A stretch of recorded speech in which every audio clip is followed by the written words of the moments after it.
أنستي سيداتي سادتي أيها الحضور الكريم، سلام كل حفوة مليء بالأحاسيس الجياشة هنا بالمركز الدولي للمؤتمرات للمعارض بالدار البيضاء. تحية صباحية للحضور الكريم والمتألق، وألف مرحبا بكم معنا، رجيا من الله سبحانه وتعالى أن يلهمنا اليمن والبركات.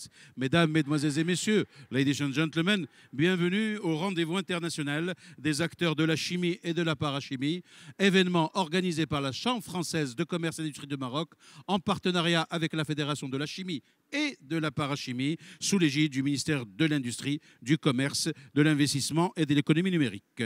Kimia Africa 2017, ici au CISEC, par l'entremise de la Chambre pour organiser, mais également proposer des outils innovants, des solutions compétitives pour favoriser leur performance, ainsi que de permettre aux visiteurs de rencontrer des entreprises.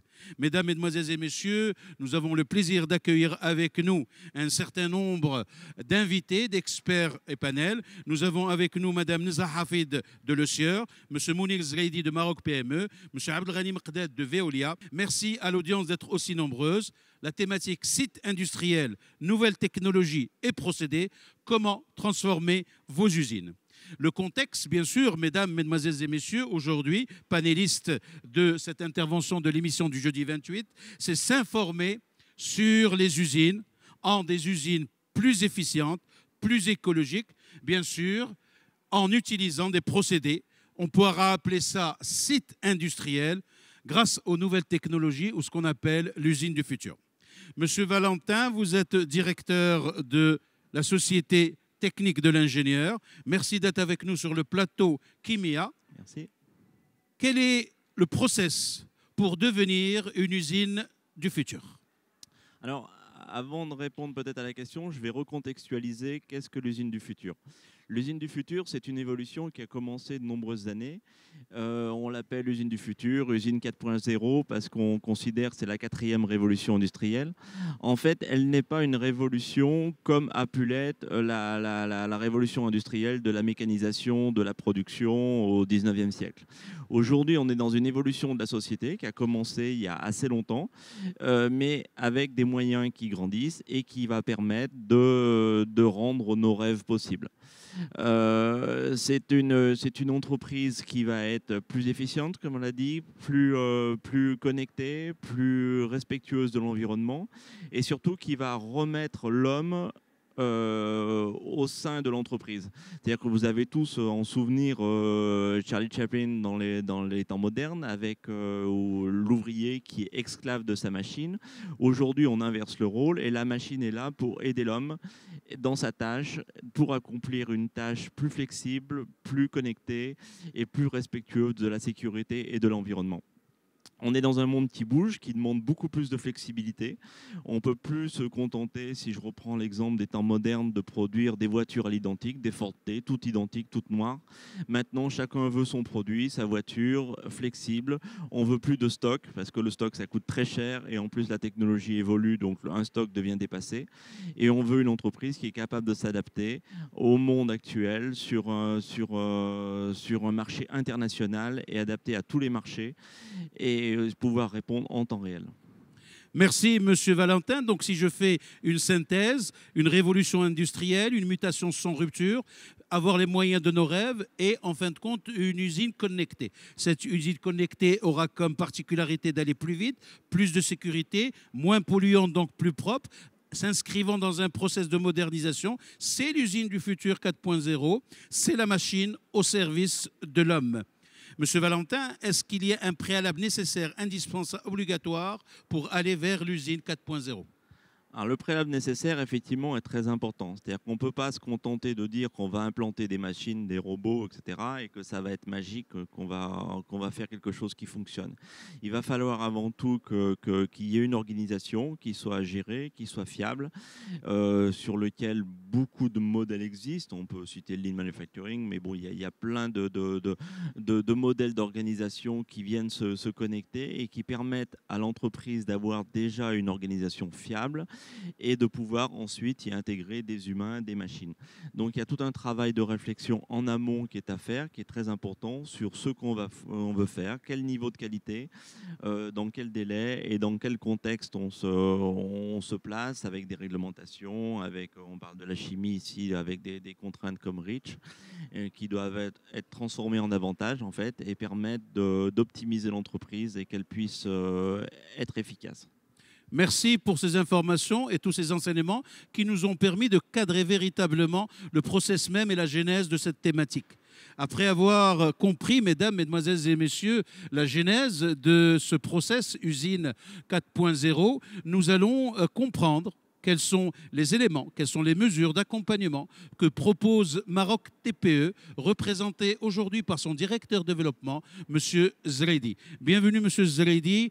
Pouvez-vous nous expliquer un petit peu que fait Maroc PME, à qui s'adresse Maroc PME, depuis sa création, Maroc PME en est arrivé où, et également nous donner quelques cas d'exemple d'accompagnement que vous avez fait aujourd'hui, ou un catalogue qui est représenté par 50 actions d'accompagnement, d'accord, qui touchent à toute la chaîne de valeur de l'entreprise, où Maroc PME prend en charge 70% du coût de l'expertise. Il faut rappeler que nous avons référencé à peu près 400 cabinets, 1000 experts qui peuvent prester pour les entreprises, que ce soit la TPE ou que ce soit la PME. Il faut rappeler aussi que la TPE, c'est les entreprises qui ont un chiffre d'affaires inférieur à 10 millions de dirhams, et la PME, c'est l'entreprise qui a un chiffre d'affaires entre 10 millions de dirhams et 200 millions de dirhams. Pour le soutien financier, nous avons un programme qui est dédié aux PME et un autre qui est dédié à la TPE.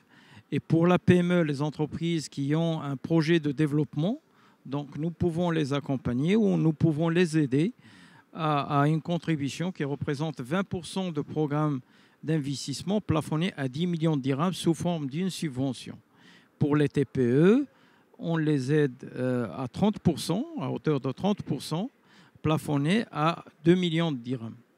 Donc, que ce soit pour la TPE ou la PME, nous avons mis un programme pour développer leur compétitivité.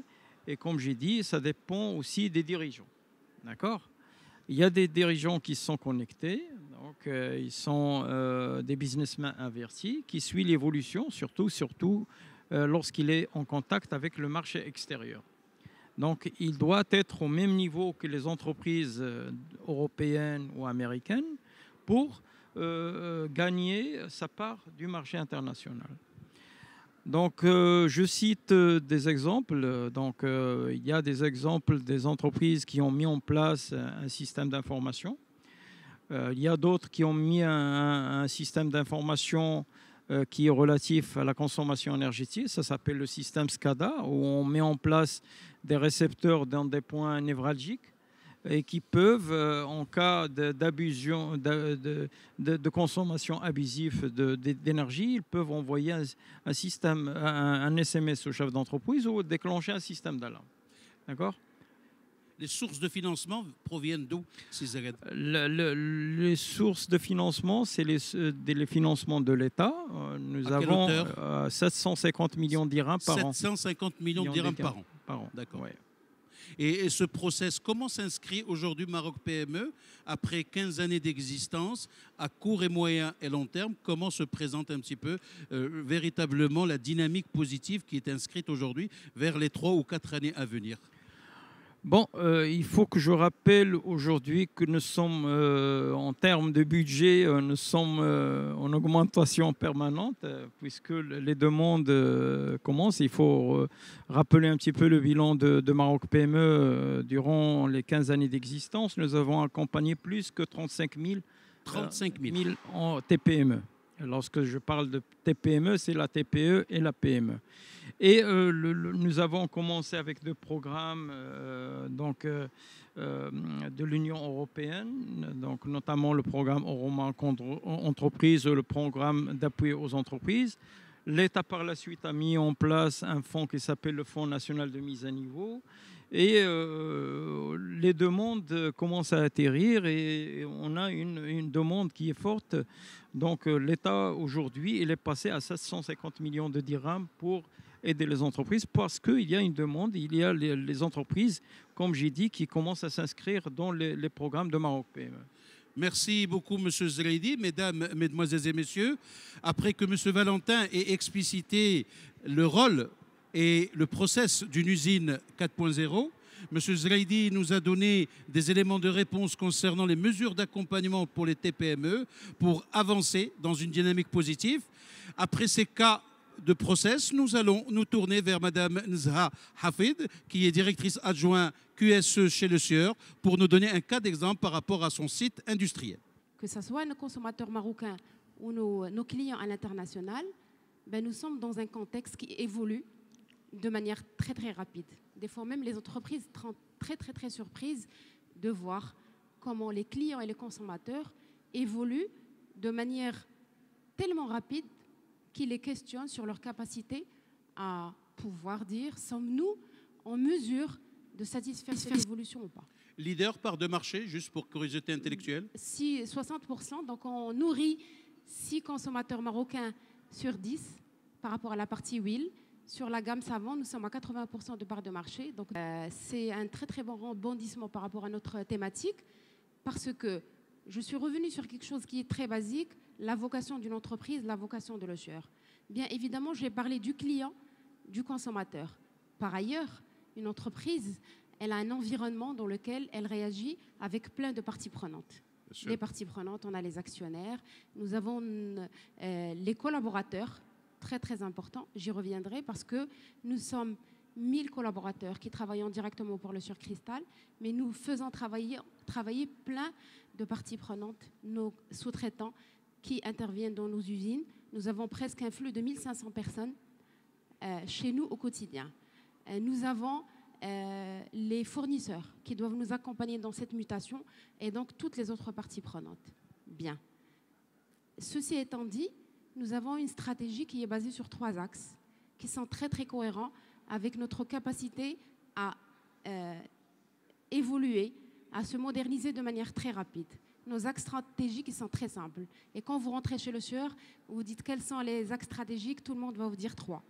C'est marque, innovation et excellence opérationnelle. Marque, innovation et excellence. C'est très simple. Pourquoi? Nous avons un patrimoine marque aujourd'hui qui a une très grande valeur parce que quand vous parlez Le Sieur, de manière spontanée, quand vous posez la question à une personne sur l'huile, il va vous dire Le Sieur. Donc c'est une autorité spontanée. Très spontanée et qui est très importante. Quand je dis très importante, mais aussi très fragile. Parce que imaginez si on a un incident sur une marque. Oui, il y a l'incident, puis il y a eu le chapitre Savola également qui est un petit peu perturbé pendant un moment, mais vous avez su avec beaucoup d'intelligence collective apporter le nécessaire et donc Savola a quitté le territoire. Ils n'ont pas quitté le territoire. Nous avons plein aujourd'hui de partenaires qui sont concurrents et qui sont une donne très importante qui permet à l'entreprise de continuer de manière permanente à se moderniser et à pouvoir jouer son rôle pour rester compétitive. D'où le deuxième axe, peut-être. Le deuxième axe qui est l'axe innovation, parce qu'on a compris, je ne sais pas si vous le savez, il y a les accords de libre-échange avec l'Europe qui ont été concrétisés. Donc pour une entreprise telle que Le Sieur Cristal, il est très important d'innover parce que nous nous rendons compte que dès lors où il y aura des produits qui vont pouvoir rentrer d'autres pays avec des prix plus compétitifs, l'entreprise n'a pas le choix que d'innover ou de mourir. Et puis le troisième axe qui est l'axe excellence opérationnelle, c'est un axe qui nous permet de faire les 2 premiers axes tout en préservant la santé des collaborateurs, parce que dans l'excellence opérationnelle, là, toute la connotation santé des collaborateurs, parce que vous savez, quand on a un accident de travail, ça a automatiquement un impact sur notre compétitivité. Quand on produit sans faire attention à nos consommations énergétiques, ça a un impact forcément sur les 2 premiers axes. Quand on produit en faisant, je reviens à l'exemple de Sizraidi, quand on n'a pas, nous, la possibilité de se dire on a la moitié de nos machines qui fonctionne avec l'autre moitié qui ne fonctionne pas. Donc il est très très important de se dire qu'une entreprise, c'est un environnement dans lequel la veille, elle est très très importante pour rester au parfum de ses ambitions. Je reviendrai par des exemples concrets par rapport à chaque axe. Très bien. Quand on parle par exemple de la modernisation des outils industriels, j'ai parlé tout à l'heure du fait que nous sommes une vieille dame de 60 ans. L'évolution, elle s'est faite progressivement parce que nous avons par exemple fait un projet qui est très important, qui est la centralisation de tout notre outil industriel au niveau du complexe industriel de Ain Harouda qui est sur 20 hectares. Donc votre site industriel, pardon madame, est sur Ain Harouda. Donc à la base, nous sommes nés de la fusion de 3 sites industriels, 2 sites sur Roche-Noire et un 3e site sur Ain Harouda. Très bien. Bien évidemment, au bout d'un certain moment, nous nous sommes rendus compte, par exemple, que l'outil industriel de Roche-Noire, où il y avait 2 unités de raffinage, ne répondait plus à nos besoins. Absolument. Donc nous avons petit à petit commencé à centraliser notre complexe industriel au niveau d'un espace de 20 hectares qui est sur Ain Harouda. Très bien. Ce qui dit concentration, dit forcément lean, dit optimisation par rapport à toute la chaîne logistique, parce que nous avons beaucoup de flux entre le port, entre l'usine. Et bien évidemment, au fur et à mesure que nous avons avancé, pour information, nous investissons 100 millions de dirhams par an, dans une grosse part dans la modernisation de l'outil industriel. Et aujourd'hui, nous avons la possibilité de nous benchmarker par rapport à 82 usines du groupe français auquel nous appartenons depuis 2012. Et je peux vous assurer qu'aujourd'hui, nous sommes régulièrement visités parce que nos usines et nos procédés aujourd'hui sont des procédés qui répondent aux meilleures technologies. Ce site de Ain Harouda existe depuis combien de temps? Il existe depuis 60 ans. C'est le site le plus ancien. Ain Harouda aussi. Absolument. Et il a évolué dans le temps de l'usine communément connue par nous, à cette usine 4.0 aujourd'hui. Quand on parle de l'innovation, on a beaucoup concentré sur la partie outils, industriels et procédés. Et comme je vous ai dit, nous, on injecte un budget de 100 millions de dirhams, mais pas seulement. Il faut comprendre que quand on parle d'usine moderne, on ne peut pas concentrer ou se focaliser juste sur l'outil industriel.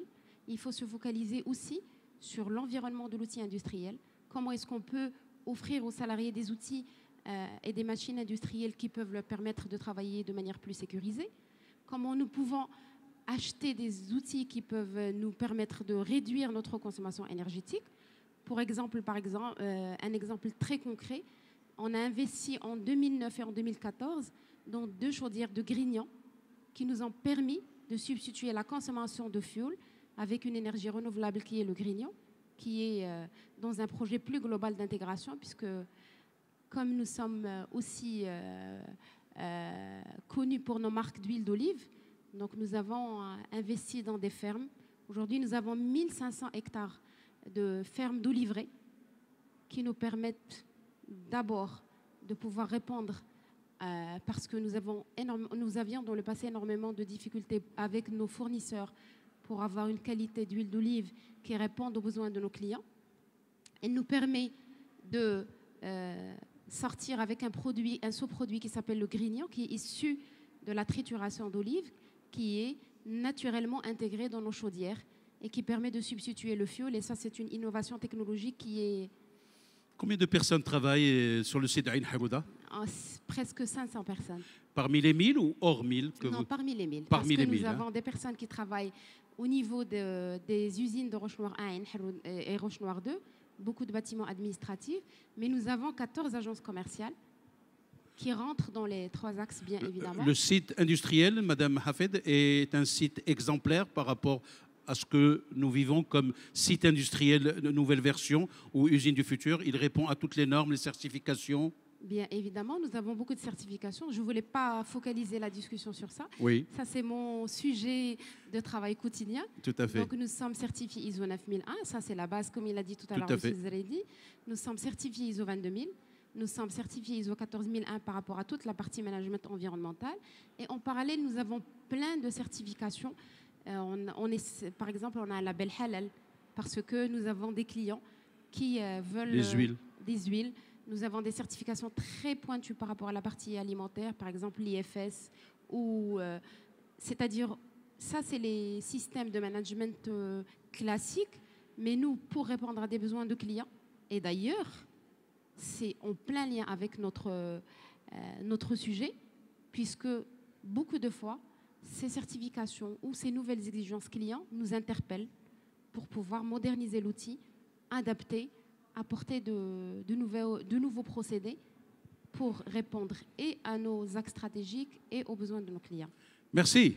Merci pour tous ces enseignements, ces informations qui nous permettent de voir que le cas pratique existe dans le royaume. J'ai encore plein d'exemples. Mais bien sûr, on va faire après, on va faire un petit tour de Kedah et puis on va aussi faire participer ici l'audience fort nombreuse et impliquée et engagée depuis tout à l'heure. Marhaba bik. Le meilleur pour le dernier, le meilleur, c'est ça? Je sais pas, peut-être on va voir un petit peu, je présume. Alhamdoulilah, vous avez cette convivialité, cette cordialité. Bienvenue à Veolia. Merci, merci. Bienvenue à Si Abdelghani Mqdad, comme on l'a fait pour les panélistes. Ouais. Présentation rapide, qui, quoi, quand, comment. Voilà.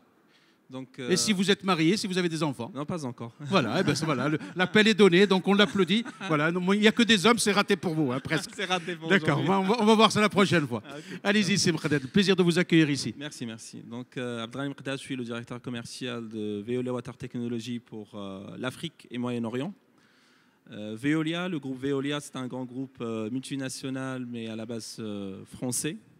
On avait plusieurs activités, mais aujourd'hui, le groupe Veolia se concentre sur 3 pôles. On a de l'énergie, du déchet et de l'eau.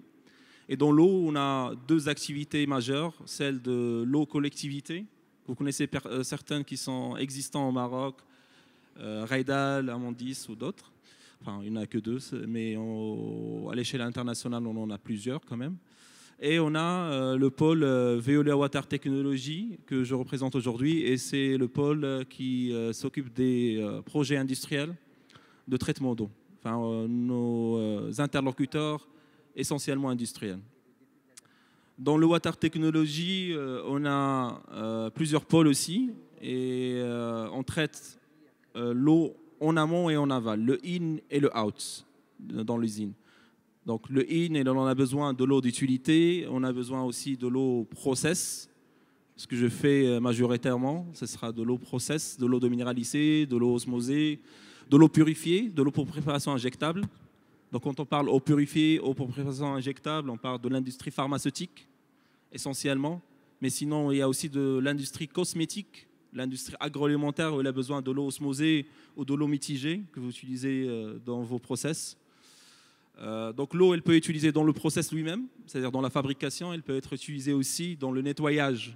Donc surtout dans l'industrie pharmaceutique, bon, elle a besoin d'une qualité assez spécifique. On ne peut pas nettoyer avec de l'eau brute parce qu'il contient pas mal d'éléments.